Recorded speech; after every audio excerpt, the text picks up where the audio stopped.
नमस्कार, मी नीलम जगताप साबळे. जय महाराष्ट्रमध्ये आपलं सर्वांचं स्वागत.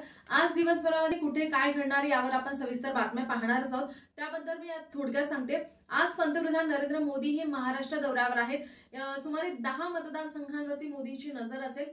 त्याबद्दल आता मोदी हे आता नाशिकमध्ये, कल्याणमध्ये आणि मुंबईमध्ये येणार आहेत. नाशिक आणि कल्याणमध्ये त्यांच्या सभा होणार आहेत, तर मुंबईमध्ये त्यांची प्रचार फेरी होणार आहे आणि या सर्व घडामोडींवरती आपलं लक्ष असेलच. आपण पाहिलं तर नाशिकमध्ये या ठिकाणी प्रचार सभांचा धडाका हा पाहायला मिळणार आहे, कारण नाशिकमध्ये पंतप्रधान मोदी यांची सभा तर होतेच, त्याचबरोबर उद्धव ठाकरे यांची सुद्धा सभा होणार आहे, तर शरद पवार यांची वणीमध्ये सभा होणार आहे. त्यामुळे नाशिकमध्ये प्रचारांचा धडाका या ठिकाणी पाहायला मिळणार आहे. त्यानंतर कल्याणमध्ये मोदींची सभा होणार आहे. या सभेकडे सुद्धा सर्वांचं लक्ष असेल आणि या सर्व पार्श्वभूमीवरती आपण पाहिलं तर वाहतुकीमध्ये बदल करण्यात आले. मोठ्या प्रमाणात पोलिसांचा बंदोबस्त तैनात करण्यात आलाय. नाशिक आणि कल्याण नंतर आता मोदी मुंबईमध्ये येणार आहे. मुंबईमध्ये प्रचार फेरी होणार आहे.